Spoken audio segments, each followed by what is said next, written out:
All right, everyone. Thank you for joining us today. We have one of my good friends here, Dr. Des. Welcome, Desiree.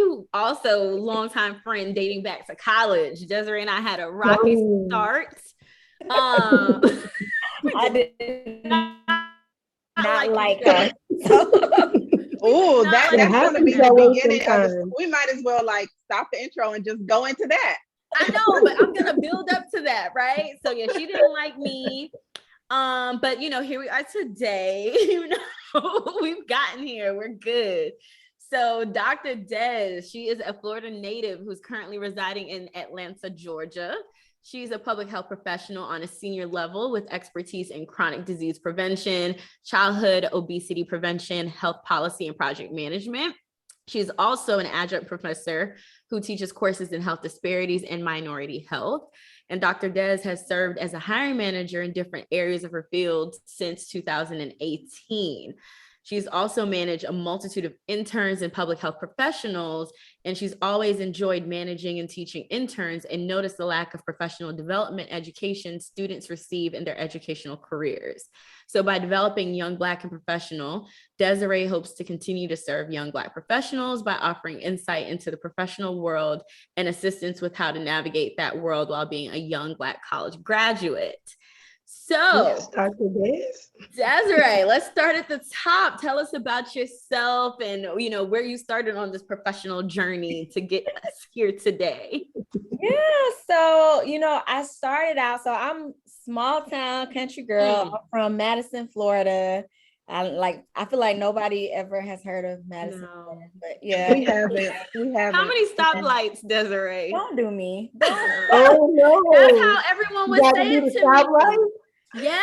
Well, about two. I mean, it's about two, Yeah. There. No paved Walmart. roads now.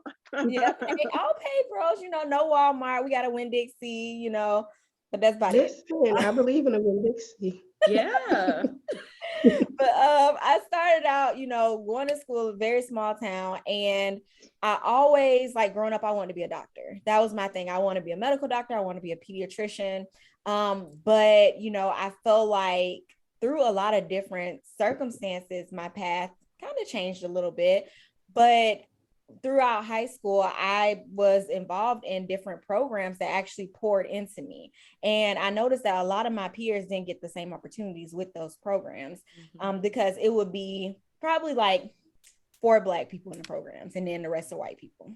Yeah. And I would, notice that. And then, just kind of from an early age, looking at even the educational system, like I know I had instances, I can remember one time where I was in 4th grade and I had been in gifted classes. And I was in a class, I finally had a Black teacher. So I was excited. And my mama, she was just and I remember I would be helping her, I would help her grade papers. I would just things that a 4th grader should not be doing. And I would come home and my mom was like, yeah, you were talking about you want some fake fingernails and you want this. So I came out to that school, she said, and I had to see what was going on and why they, shifted you from this class to this class. And then, she went out and talked to the principal and it was oh, well, we just wanted to put her there because we thought the other students could learn from her if we put her in this class. And what the? Mom was like, no, take her out right now, put her back where she belongs. But if I would have my mom there advocating for me within the educational system, then it would have kept happening, because she said something like that also happened when I was in 1st grade or something like that, because she said all the students in the class couldn't read and I was the one that could read.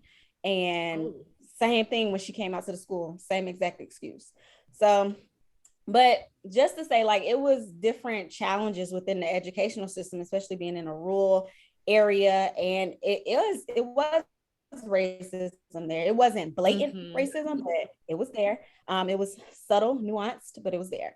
And I went to Florida State, and I think going to Florida State, I got a for real culture shock. I was used to being around white people, but not that many. I was listen, PWI. Listen, I did not know. I got in my class and I was in the classroom. It was like 300 students and it was like 5 Black students. And I'm just like, looking around. And then thinking about like the different education that my peers got versus me growing up in high school, I was not ready for chemistry. Like, you know, I was in that class and I was just like, what is this? Like, and they talking about they learned this in high school. And I'm just like, not Madison County High School. We didn't do that. But so that was kind of like, it was interesting kind of developing that path. And then I wanted, like I said, I was pre-med throughout the whole thing and graduated, didn't really know exactly what I wanted to do. Wasn't sure I was going to go to med school or not. So I switched to public health and I ended up going to FAMU for grad school for both my master's and my doctorate. And honestly, it was probably like one of the best decisions I ever made because I felt like it allowed me a space to speak up about racism, to actually learn what racism was, to actually learn what health disparities were, minority health. And I didn't get that, you know, at Florida State. And I never got that anywhere. So it allowed me to look back on my life and be like, oh, snap, like that was a little bit of discrimination that I faced. Like, and I didn't know what it was or what to call it. But, you know, fast forward to now, like Kristen said when she introduced me, I wanted to develop a program or organization that could really give back to young Black professionals kind of growing up, and not only the same way I did, but just kind of in similar situations or just growing up and not being able to get poured into like they should as far as professional development is concerned, because I interned a lot of students and it was just a lot. Every time I would see a minority student, and I would say 90% of them just were not like prepared. We're not taking advantage of the opportunities. Their resume was trash. And, you know, they didn't know how to talk to people in meetings. They didn't know how to network.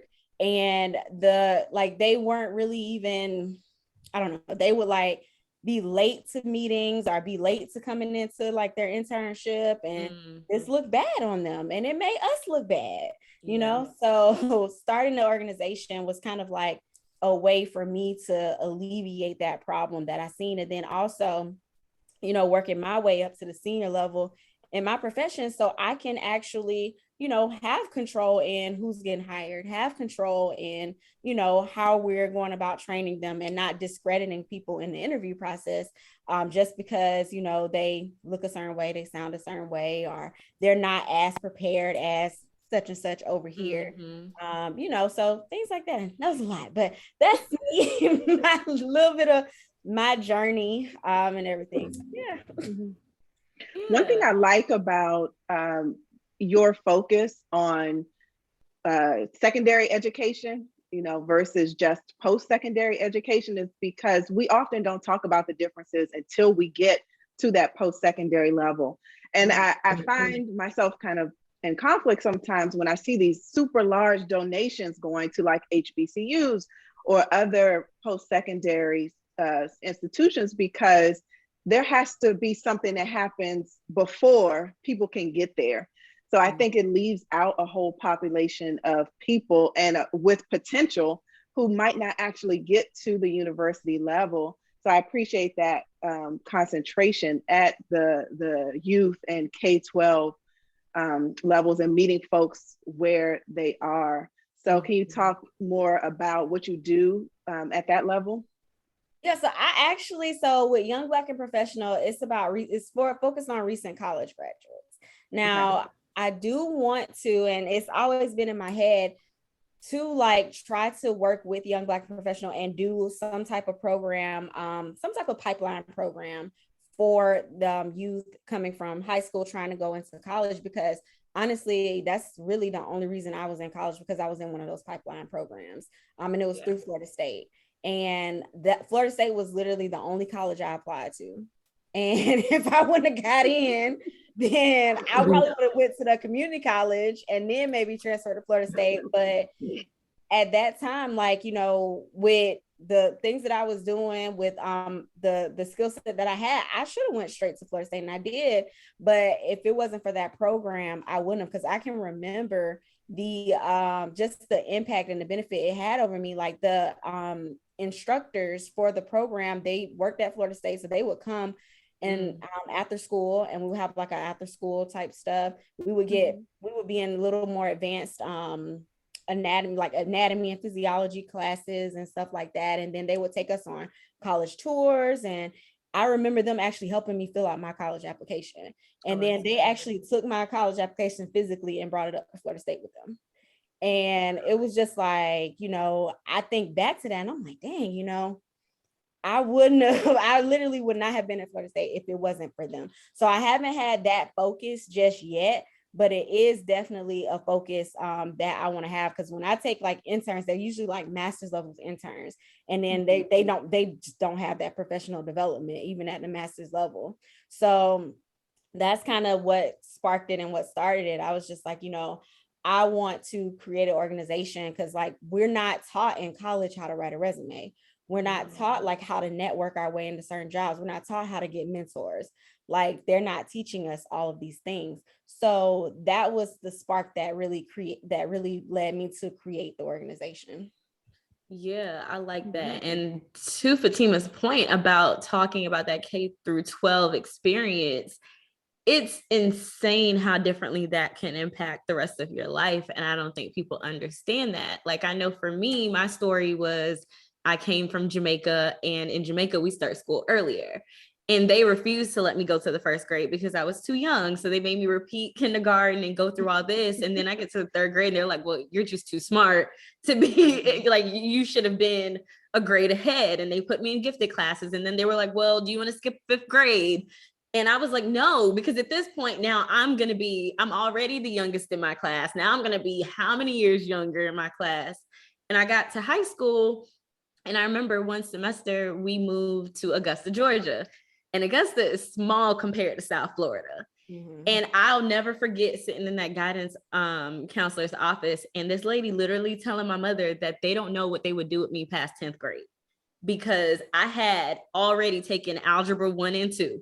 I had already taken everything that their seniors had taken. So at this point, she's like, all we can offer you is Spanish and English classes and electives. We literally do not have a situation for your daughter. Can you imagine like moving to another state, another county, and this is the way that you're being received? We had to move back to South Florida. Yeah. And so for me, I'm like, imagine the opportunities that my parents gave up to make sure that I could get the education that I could have today, because South Florida had more magnet programs. It was more, developed as far as educational programs were. And we had a brace counselor. And I'll never forget Miss Manby, because I would just offer to go to her office and help her out. And she told me about scholarships and she taught me how to apply for college. My parents didn't do that. We moved here when I was little. So it's a completely different experience. And they just kind of trusted me that I was going to figure it out because of my personality. But I think it's important to have somebody who can be that mentor and say, Kristen, these are deadlines. These schools need these applications by this date. Here are scholarships. Here's how to write a letter. Like, when you get down to that personal statement, I promise you that cancels out so many people automatically. And so going into this new space of going into college, and you're no longer the brightest in your classroom either, right? This is like the top of the top at this point, especially at Florida State. I was like, wait, so I'm not the top 5% here? Okay, great. Like not letting that imposter syndrome and all of that fall into place. And then that same experience happening again when you get into the workforce. I think for me, and maybe Desiree, you had a similar experience, because in Tallahassee, you graduate and you go to the state, you work for the Department of Health, Department of Transportation, whatever. That's where you work. They're the biggest employer in the region. And usually at that point, you're the youngest person to come into that. And so I know for me, I experienced having to prove that I'm smart enough to do this job. I'm not your daughter. I'm not your granddaughter. And navigating some of those situations. So I'm curious how you navigated coming into your first career position as a young Black woman in an environment. We worked in the same department back then. It was majority white, older women. And so, they tended to treat you like I'm putting you under my wing. And what did that look like for you? So my first boss when I got to the State Department was actually a Black woman. So yeah. She's amazing. So she was, when I tell you, she was great. And she gave me like the real deal kind of spill on like things, and then showed me kind of how I should conduct myself in meetings, how I should start talking to everybody and build relationships and connections. So for me, seeing her in these roles, and then with her, she elevated fast, like throughout like the department. And I was just like watching her, and I'm like, dang, like, so I need to go in these meetings. I need to be unapologetically me. I need to say what's on my mind. I need to get these people together. And I'm just like, Lord, like, because I see she did it and she just skyrocketed with her career. And so I was just like, man, like, okay, this is kind of the blueprint that I want to take. But then I also had, I had like you said, it was like predominantly a lot of white women there. So I had a lot of white women that I was working with, and I had a few in particular that would just be like, oh, you're just like my daughter, and and I was just like, I'm not though, ma'am. I'm not. Like, here we are at the same job, like, right. And so I was just like, I'm like, granted, like, I thank you for being nice and taking an interest in me, but I'm here to like grow professionally. And one, I'm not here to stay here for 50 years. Like, and I think that was a lot of their trajectory in the State Department. Like, that had been a lot of it, especially in the past too. Like, people get into state government jobs and they're there forever because of the benefits, because of retirement, whatever.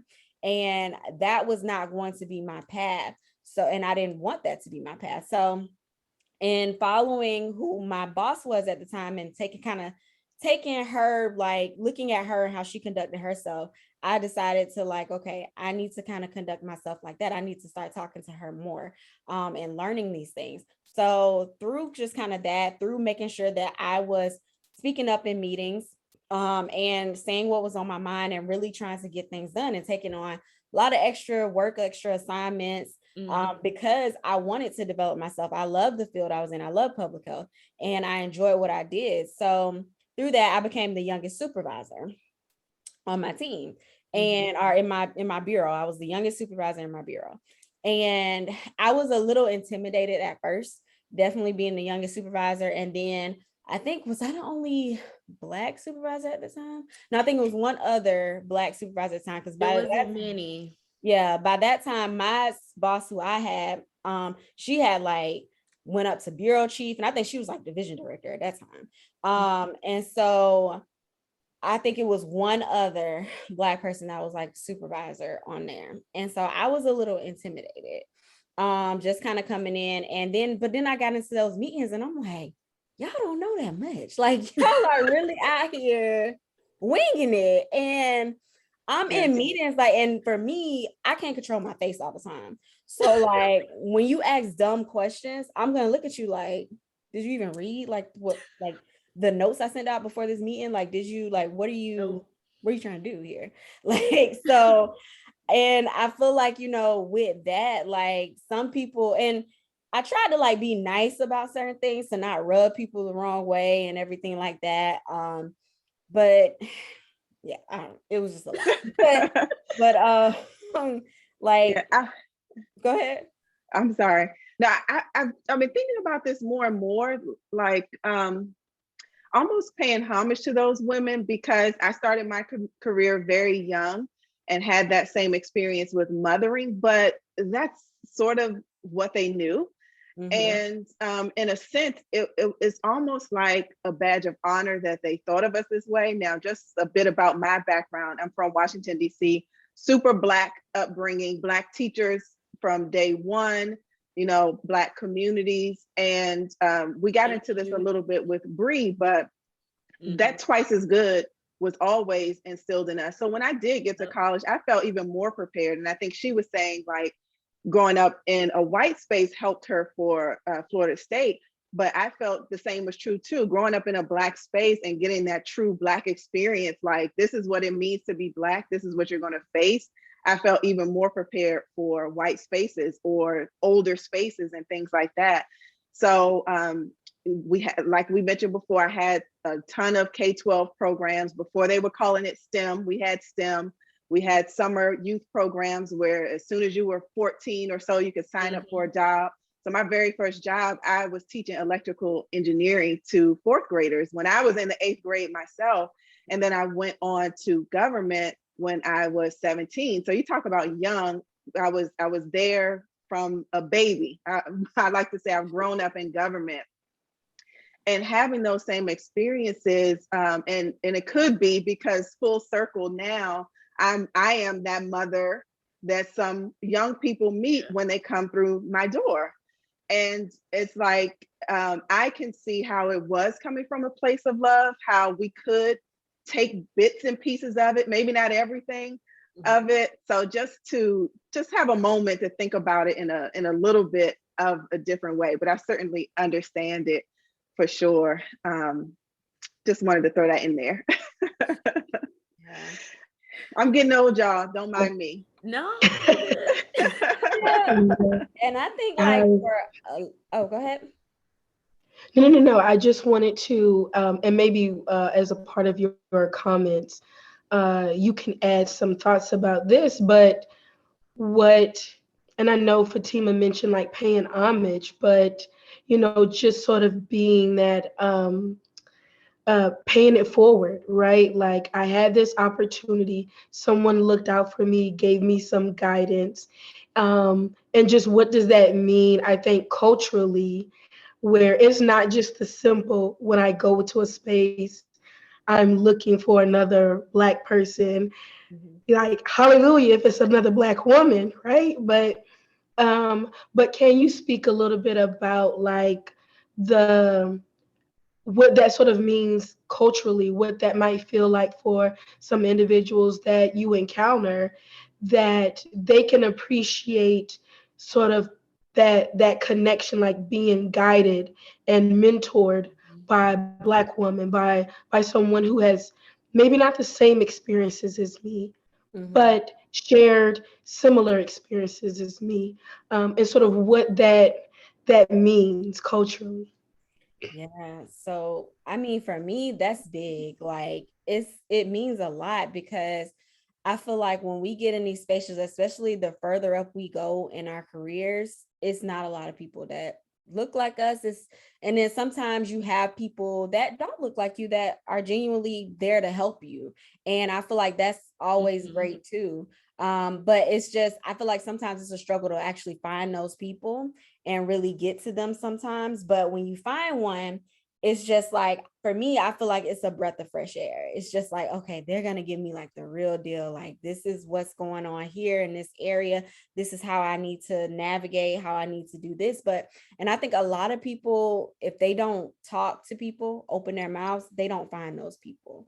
And I see that a lot with like a lot of the students that I talk with, a lot of the clients that I have through Young Black and Professional, they're not talking to people. They get in these spaces, whether it be for an internship or for their first job, and they're just not talking. Like they're probably intimidated, probably. And if they're under me, if they're on my team and I hire them as an intern, like I treat them just like I treat my employees. So I have one-on-one sessions with them every week to see what they're doing, what they're up to.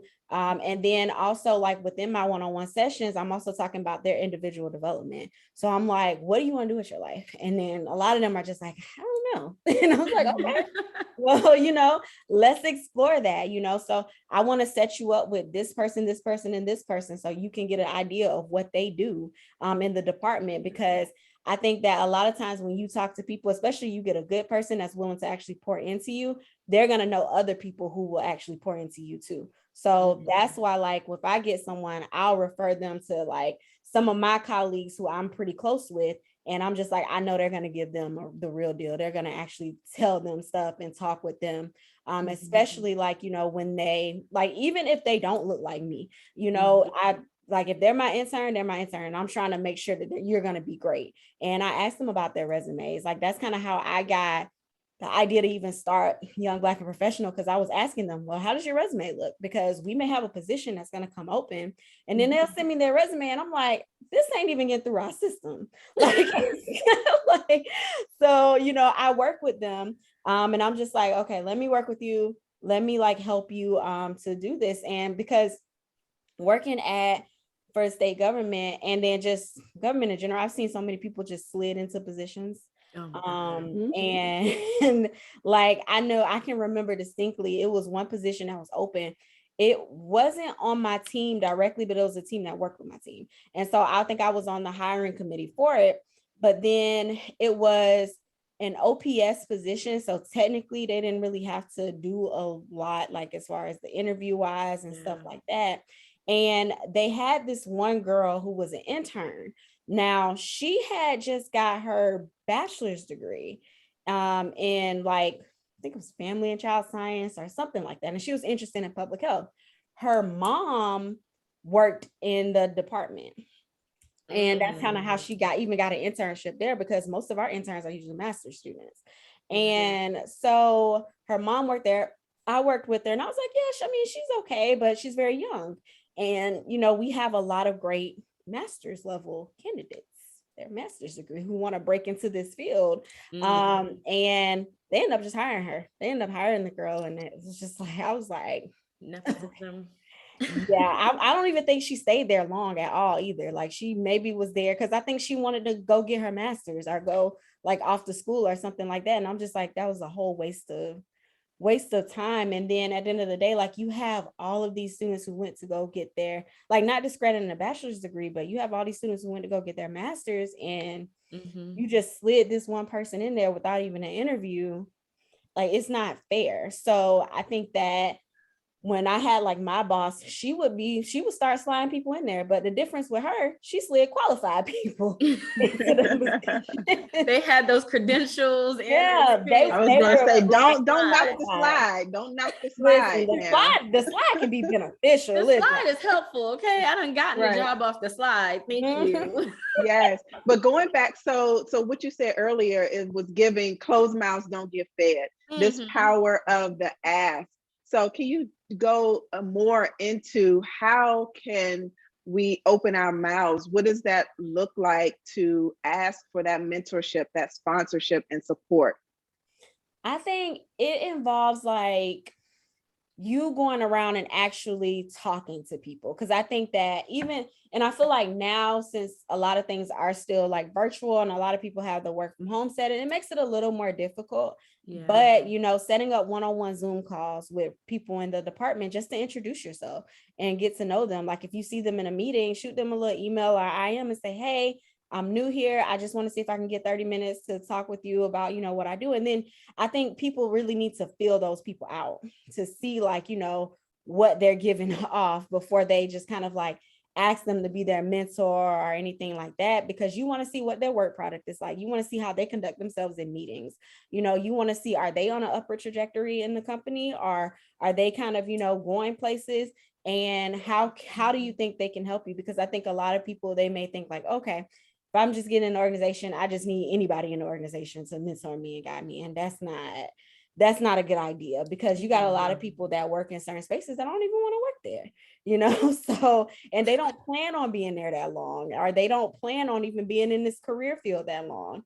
But I think that just kind of getting to know everybody, I feel like is a really good move. Like no matter what color they are, no matter what type of positions that they're in, because, you know, for me, I'm like, in more of a programmatic type position, but my mentor, she was in more epidemiology type position. And it was kind of like a very big difference in what we did, but she was able to help me navigate like the professional space in general and the public health space in general, and was able to give me a lot more wisdom and guidance. So I think that number one is just literally going around to people's offices that maybe just knocking on their door saying, hey, introduce yourself, and like, you know, start building the relationships with people who you don't normally talk to.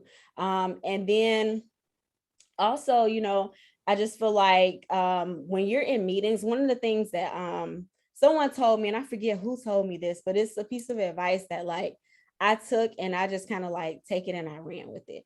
It was like, Desiree, whenever you're in a meeting, always have something to say. And they were like, I don't care if like you are, it's like your first 2-3 weeks, like always have something to say, whether you're asking a question, like, you know, do some prep work beforehand, before the meeting to understand what it's going to be about. You know, always have something to say, because that's how you'll get remembered. You know, if you ask questions, you speak up, you give your ideas, don't be shy or timid about giving them. And then, you know, especially if you're like an intern on a lower level, like, you know, that's a learning opportunity. Yep. And that's an opportunity for growth, for other people to see you and not just see you as, oh, that's that new person, like they're young, that's the new person, they don't know much. And just kind of, you know, always try to have a voice. And then always think about your next move, what your next move is going to be, and how you can build yourself and your career and different things to get there. Because I think that a lot of times, like, we get in a job sometimes, and some people get content and they're not thinking about, okay, how can I use this job as a stepping stone to get to that next level, whether that next level is being promoted within the company or that next level is going to another company. So yeah, I like that a lot. And I will say that now that I'm at a startup, I've noticed that they encourage that networking and learning about your coworkers a lot more than in other organizations. So they have something called Coffee Buddies, and it's like a bot that will introduce you once every 3 weeks to somebody else in the company in a different department. And it does like a virtual coffee with somebody for 20 minutes where you get to meet other people. And being that we're all remote at this point, it's like the best way to get to meet people. And you just get to have regular conversation, learn about what they do, where they work. And I've done that before COVID, reached out to somebody like, hey, I, you know, saw that you guys were at so-and-so department. I'm in another department. I want to learn more about you. And she's like, can you have coffee with me? And then I went to coffee and she's like, well, we're about to post a job and I want to know more about you. And so for me, I think it was a little nerve-wracking. You know, it's like a cold call, right? You don't know how it's going to be perceived or received. But at the same time, I would even say for like introverted people, it's important to get a little bit outside of your comfort zone. To go back to what I think is going to be the title, closed mouths don't get fed, I think kind of sums this whole thing up. Or right? don't knock the slide, somewhere in there. It's going to be in there somewhere, I'm pretty sure. And so it's like, yes, you're introverted. And this is something I've said to even like my sister before and my brother-in-law. They're more introverted people. And they're like, Chris, you're so friendly. I'm like, it's not about being friendly. It's about making sure that you're meeting the right people, that they're remembering who you are. You don't want to be closed off from a network of somebody who can say, well, I don't have the bandwidth for that, but I know Kristen and she can help you out with this position. That's all it really takes today to get that next step. And I remember meeting some of my white coworkers when I started in the state, and they were like, how did you get that job? Who did you know? And how did you get that promotion? Who did you know? And I was like, what are you talking about? I know nobody in that building, in that department. And they were like, no, but like, you know someone, right? Because the culture in the state was you knew somebody and that's how you got that job. It's so hard to get in, just like other like big four companies. It's well known. If you don't have a referral from somebody in that company, you're just not getting in. So you have to network if that's your goal. And that's how I got into the State Department too. I knew See? my supervisor because I did my internship, like, so with FAMU for the master's program. Oh yeah. They make you do like a rotation through the Department of Health, through the different areas. And it's only like 3-4 weeks that you're in a certain area. But those 3-4 weeks, that's when you need to be talking, networking. And I seen her and I really like resonated and clicked with her.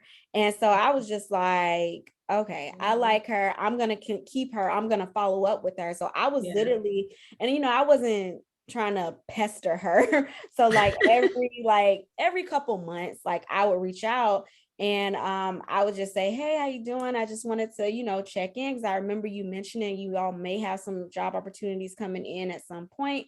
And she sent me a job opportunity. I think probably after the second time I messaged her, like the first time was just kind of thanking her for, you know, being my mentor and guiding me through that. And then the second time was like 3 months later, me following up. because I think that was around the time she said the jobs would probably be posted. And literally she didn't even respond, like she didn't like send a formal message, she just sent the link to the job.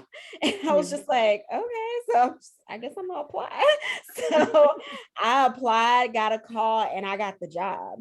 And she was the hiring manager, she was the lead person, and I wouldn't have known that if I wouldn't have spoke up through my internship and actually talked with her and then kept in touch with her, because she wasn't just gonna send me that job like randomly. No. So me following up with her around that time was like perfect. So yeah, I think introverts sometimes get a bad rap, or maybe we're misunderstood. Misunderstood for sure. Because it's about where you get your energy from. So I'm an off the charts introvert, but I can network, I can work a room. And I think it sometimes works to my advantage because I'm more deliberate and calculating. Where some extroverts I know, they just talk. It's too much. It is too much. I will agree with that. Yeah, they're just talking, but it's not resonating. It's not a crafted message, and it might not get the results that they want. So it's something to be said about being an introvert and doing it well. There's a book, I'm all about my recommendations. It's called The Introvert's Guide to Networking. I didn't finish that one, but it's new, and I'll put it in the show notes. But I also wanted to give a strategy for using LinkedIn as well. Yes. You have access to the world on LinkedIn. So for example, if you are an intern, you should be friends with the CEO at least on LinkedIn. Hey, I work in your company. I'm new to your company. Just wanted to let you know that I'm here. This is what I'm studying. This is what I'm interested in. And you would be surprised at how many people will take time for the coffee chat, or to, even if it's written, just to email you back saying, I don't have time, but maybe someone else does. So use LinkedIn to your advantage. The day you turn 18, get the profile. You should have one while you're in college. You should have one and change it frequently as you're going through these different stages, so that you can attract those types of opportunities that you're seeking, and get endorsements. Have your supervisors write recommendations on LinkedIn, write recommendations for your peers and well, most of them are not supervisors. I was gonna say peers and employees on there too. But that is such a powerful tool that people are somewhere on or either the high end of LinkedIn or the low end. They don't use it at all. But I'm an advocate for it. So I don't know, Dr. Des, do you have any more secrets to LinkedIn? Do you use it? Yes. Does she? Oh yeah. Well, you can attest to it. Dr. Des is on it now. Listen, LinkedIn works. Like it works. And it's a lot of jobs that are posted on LinkedIn and aren't posted anywhere else too. So, just like if anybody's looking for a job, like they post so many there now, like that is such a great platform for finding jobs. And then even you can connect with the recruiter straight through LinkedIn, like, and message them and talk with them. And, one of the things that I like to tell people to do when they're, if they're new to using LinkedIn and they're trying to kind of network and build up, whoever, what it is, like I tell people to figure out what companies that they're interested in, follow those companies on LinkedIn, look at like what they're posting, because a lot of them post stuff, they post videos, and a lot of times their videos are not getting a lot of play. So if like, and you're able to relate to their content and you're able to follow their content, and then you get an interview with them and you mention their content on there, that's like a leg up for you. But then also like one way to really, if you're thinking about networking and having like coffee chats with people, sometimes, you message people, they won't respond, and that's just whatever. But, you get higher response rates if you try to message alumni from your university. So like, and then with different companies, if you look at a different company, it'll tell you what alumni from your university work there. So you can go on there and just reach out and connect with them, message them, and you'd be surprised at how many people actually hit you back and want to pour into you, especially like, I'm plugging like my HBCU, like especially like the HBCUs and the graduates from there, like they really want to reach back out and want to help, this younger generation come up and build those professional skills, because I know one of the things that I do, if I'm like interviewing for a job, I'm going to find somebody that works at that particular company and I'm going to reach out to them. They may not be the CEO, they may not be the VP, but they're going to be somebody that works there on a similar level that what I'm trying to get into. And I'm going to ask them if I can have 15 minutes at a time to talk with them about the job, because I have an interview or I have, this coming up, and hope, they give me the real deal about it. Like, I remember one job I did that. Like, I messaged this young lady and she came up. Like, I followed the organization online and I seen that she was an alumni of FAMU, and she went through like the same programs I did, but she was like a VP in the company. I messaged her and she was like, here's my personal number, call me. And I was like, okay. So I was like, hey girl. So, I didn't say that, of course, but you got to keep it professional, because it is a professional networking site. So you want to, even if like, you resonate with this person, you feel the energy, the vibes, you want to come on and be like, hey, what's up? Don't do it. Like, keep it strictly professional, and let them kind of lead the vibes of the conversation. So you can see. If I could add too, just don't lead with what you want. Say what you have to offer first. Talk about what you bring to the table, what you're interested in, and then ask, and not just expect people to pour into you and have transactional relationships. It has to be a bit of that transformational relationship taking place. And the way to do that is to share more about yourself and your goals. I love that you mentioned the jobs and access to the recruiters. And with those job postings, you can also see everybody that is associated with the company. So if you are going to be a marketing intern, you can see every person with a marketing or communications title and connect with them too. So you have just unprecedented, unparalleled access to everyone across the world on LinkedIn. And it's social media, but you're right, it's not Facebook, it's not even Twitter or those sorts of things. So you have to be strategic about it, but it can be so powerful. Oh yeah. And do not, and I always tell people, do not like slide in somebody's LinkedIn messages asking for a job. Like, cause one, they don't know you.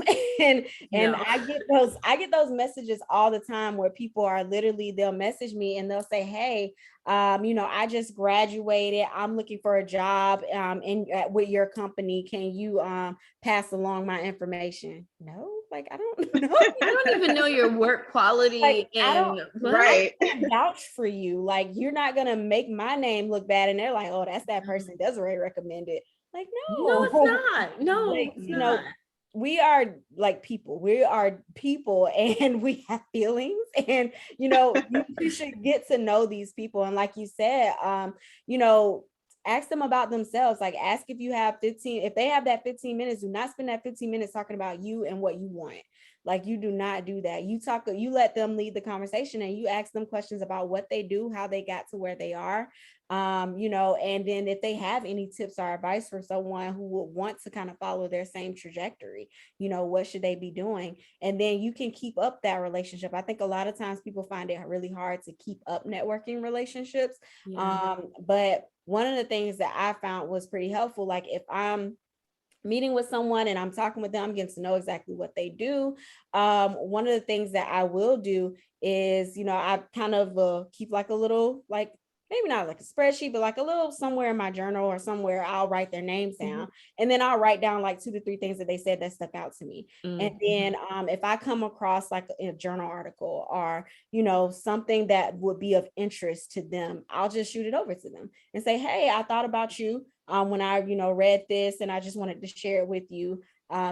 Just kind of something like that, just to keep the conversation going, to keep your name kind of in their mind. And then you'd be surprised at how many times like that has led to people getting jobs and getting like, when they have a job opening, they're like, oh, I think I know somebody. And then they kind of swing it your way. So that's the slide again, and it's the art of the follow-up too. People are busy. So if you meet someone at a conference or you take time to meet with them on LinkedIn and they say, email me, you have to go back and email them. You have to do that work to be at the top of their minds because they're not thinking about you. So it's your responsibility to stay top of mind and follow up. And you might, who knows, you might catch them at that moment when they need you. So that is great too. You work with recent college grads, so it's graduation season. What's your message to the class of 2022? Class of 2022. Listen, y'all should have already been looking for these jobs. But if you have not been, it's so many jobs and positions and things out there. I think that one piece of advice is to just, I get a lot of people who I talk with and they're very like nervous and got a little anxiety about, certain jobs and going into certain opportunities. But I always tell them your first job is not going to be your last job. Like, so if a job meets like a lot of the things to get you in the door, to get your foot in the door, then take it. Like, if it's going to help elevate you in any way, it's going to give you some trainings, it's going to give you whatever.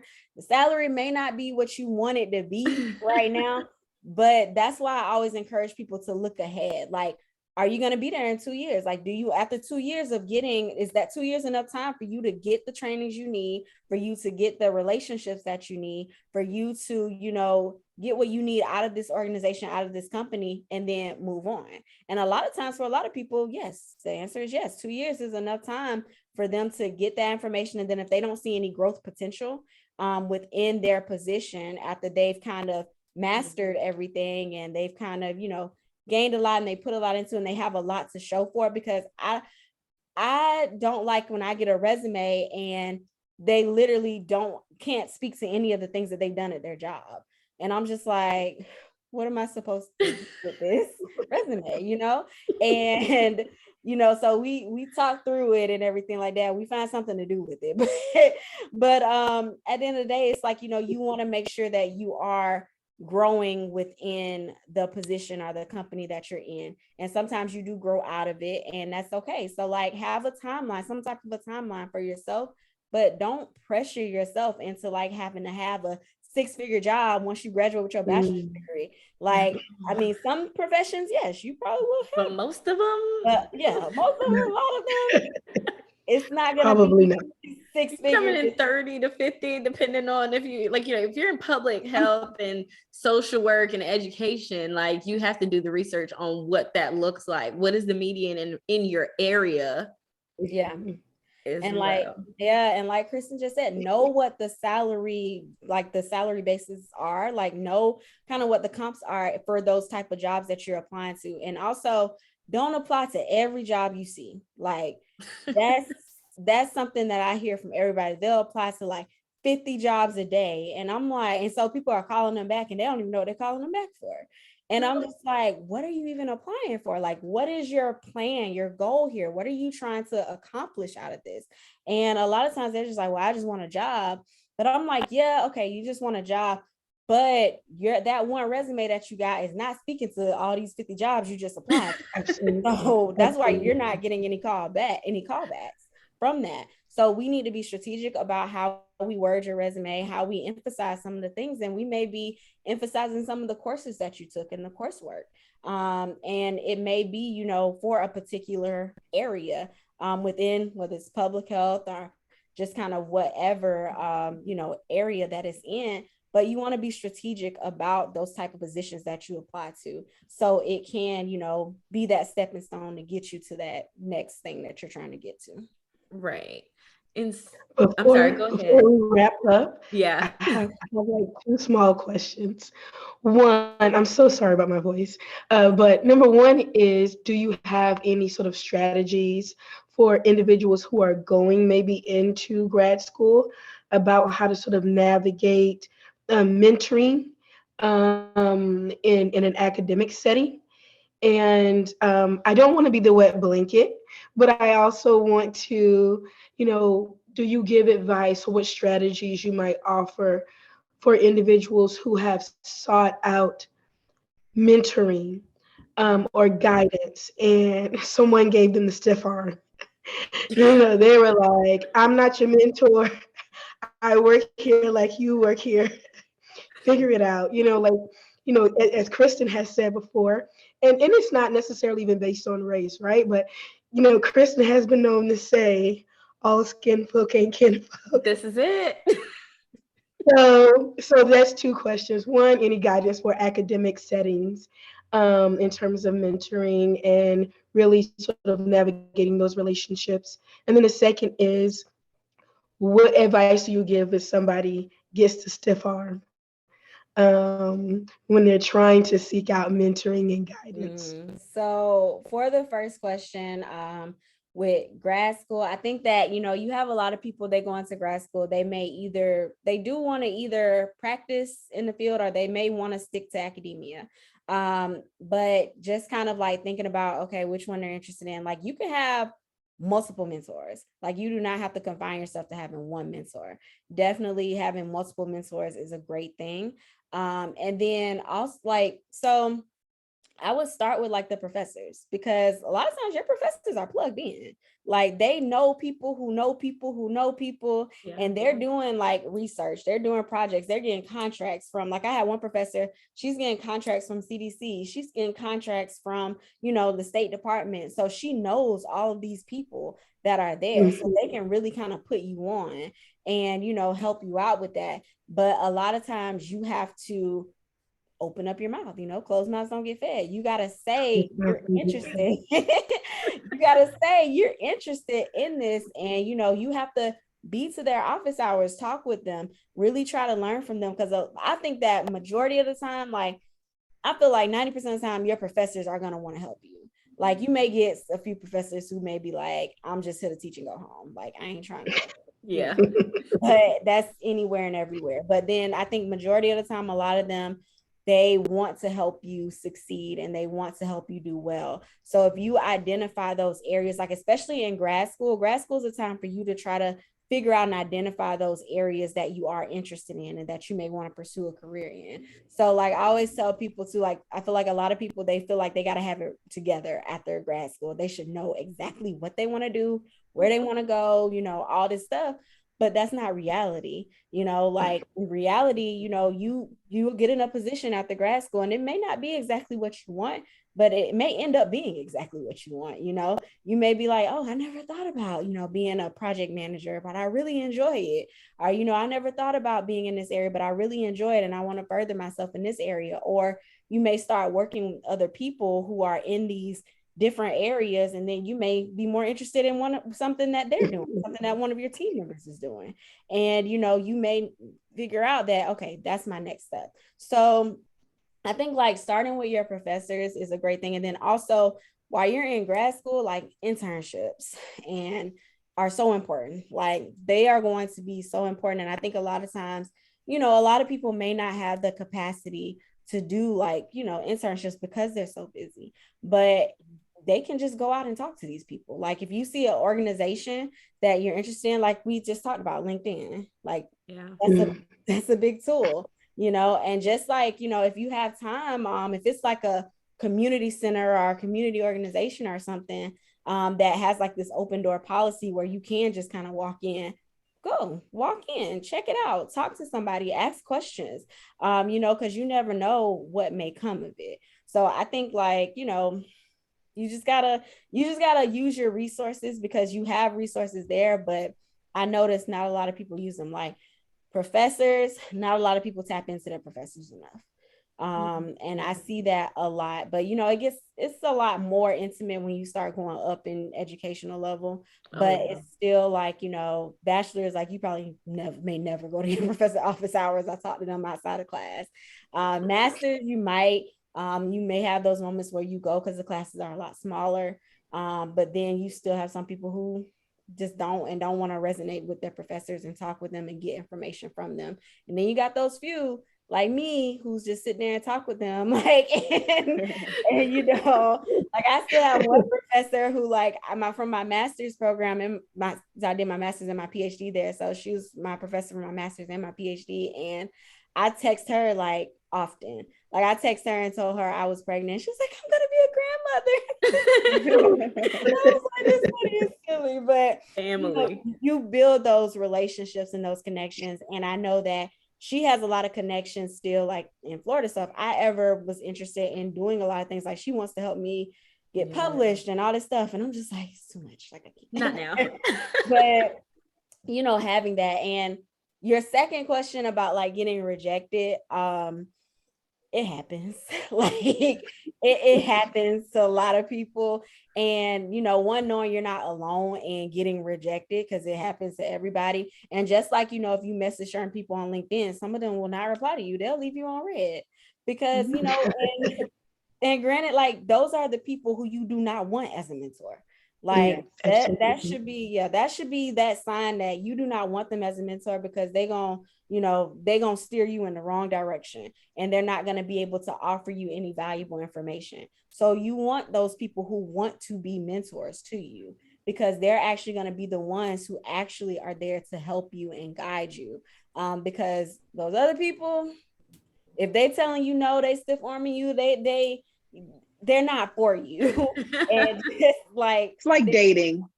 Absolutely. Like everything boils down to dating. Ghosted. It's okay, boo. Not for you. I know you're trying to wrap up, but we have not heard the story about why y'all didn't like each other. So is that part 2? Is that today, or is that part 2? Yes. You want to enlighten the people? You the one who didn't like me, so I think you should tell the story. I know what I did, but I think you should tell the story. So Kristen was the culprit. So okay, disclaimer, just to put a this little is being context. recorded. Once it's published, we have no control over where this we information said this goes. on her podcast too, so it's already out in the atmosphere. Okay. I don't even remember the real details, but we're sorority sisters, and it was just like when we met, she was like, "Why is she like talking about what we forgot? What was it? What? I don't even remember exactly what." Yeah, it's been over 10 years. I just remember you had the worst attitude. You were so mean, so rude. No, Kristen. Listen, she just took it that way because I was calling her on her not being prepared. Ooh. We know how Kristen is about an agenda, honey. I am. I'm like, what? This is not according to my schedule. And I was looking at my calendar and I was like, this is not on my list here. What's going on, Desiree? And she just gave me attitude like, I don't know. Listen, cut her sister some slack. I was already sleep deprived, and you know, because I'm in college, biochem, like I'm taking all these stressful classes, and then she want to jump on me about some random stuff I forgot. Oh no, you forgot. So for a while, I just had like, even after like I crossed and pledged and everything, like she rubbed me the wrong way, and it was like real petty. Like that's the funniest part about it is like it's so minute that today we're like, I don't really remember exactly what. It was just something Kristen, was supposed to be done. Well, next time you start a job and someone throws shade, you got to come full circle. Like, I did this to Des. This is karma. Right? I did this to Des. I know. It came back and got me. I already know. But now we're good. Like, we go on vacations. Like, I'm coming to the baby shower. Yeah. Like, we're a whole mess together. Yeah. But yeah, so I mean, I feel like, you know, you have those relationships with people, but I feel like it's so good though, because I feel like, you know, we've got to see each other evolve so much just over the course of since undergrad. It's been crazy and amazing to just see the evolvement. So that's good. Yeah, that's what we about, sisterhood and community. And I love that it came full circle and you can support each other in your growth and development and just things you feel super passionate about. So I'm blessed to have been a part of a flourishing friendship. It just didn't end on rocks. Right? No, it's a good friendship. And I mean, I could even say young bad professional, when I was ready and I was like, okay, I'm graduating, I'm ready to go for the job that I need. I was like, Desiree, my resume is crap. Like I've just been adding things on there from like undergrad. I've never changed the format in 8 years. I was like, this is a mess. And I own it. And she looked at it. She was like, Kristen, this is really bad. And she sent me a template, and the recruiters was coming, baby. They were coming. And that's how I got my job. A recruiter reached out to me on LinkedIn with a resume that Desiree revamped for me. So that's why I speak so highly about it. It's not just because she's my friend or my sorority sisters, because I've actually seen her work, and then I've seen, you know, what that's done for me professionally as well. And it was great. You know what I'm saying? She knows how to be professional outside of a friendship. And so y'all, you need to get with her. So we need Desiree to plug the podcast, the email, IG, whatever you want the people to know. How can they get in touch with you? What's the first step for young Black professionals? What does that look like? Yeah, so I mean, check out the website. So it's www.youngblackandprofessional.com. I like to periodically, I'll do like free trainings. I have free resources that are on there. I have the podcast. So the podcast is usually like, I'm in season 2 of the podcast now, and I have like a lot of guests from various careers. So if you ladies want to jump on and, you know, just really talking about like your career trajectory, how you got to where you are, and just advice that you have for young professionals. So that podcast, and within that podcast too, I may do like solo episodes, and I'll give out actual like different tips. So like 5 strategies for your LinkedIn, or like, you know, different stuff like that. Yeah. So like, you know, so the podcast, I used to do YouTube videos, but it was too much trying to look nice every day. Like, we know the struggle. We know the struggle. Yes. I'm like, I got to get my light in. I got to make sure like my hair, my makeup is done. Like I'm not looking homeless. And so the YouTube videos are still there. They're there, but the podcast is taking that place. But I also have online courses. So they're just self-paced online courses. So one is called Recent Grad Bootcamp. That's probably the most popular one. And basically, if you just graduated with bachelor's or master's, this course pretty much walks you through everything you need to be doing. So it starts with mindset and shifting your mindset, and then goes into resume, cover letter, interviewing techniques, just kind of networking techniques. So your LinkedIn and all of that, all kind of rolled up into one course. And all my courses are pretty low priced. So that one's $57, and you got access to it forever. And then I have an interview prep one-on-one course. So like if you got a quick interview coming up, you don't have time to schedule a mock interview with me, then, you know, you take that course, and basically it's me walking you through everything you need to do to get prepared for your interview, and how to answer certain questions.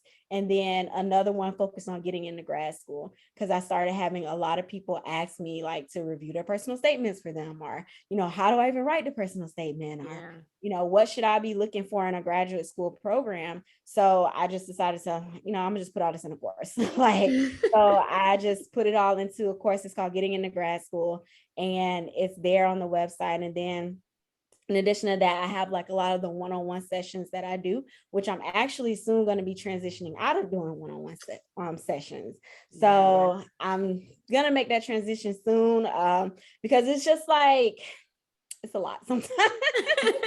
You keep saying the same thing over and over, I'm sure. Yeah. And so I'm just like, you know, I have it in like this course. Like if you take this course, literally everything we talk about is there. But I understand a lot of people like that one-on-one interaction. And I enjoy talking to all the clients that I talk to. Usually when I'm on the call with a client, we end up going over the time because we just talking like about like the next. Sounds familiar. Sounds very familiar.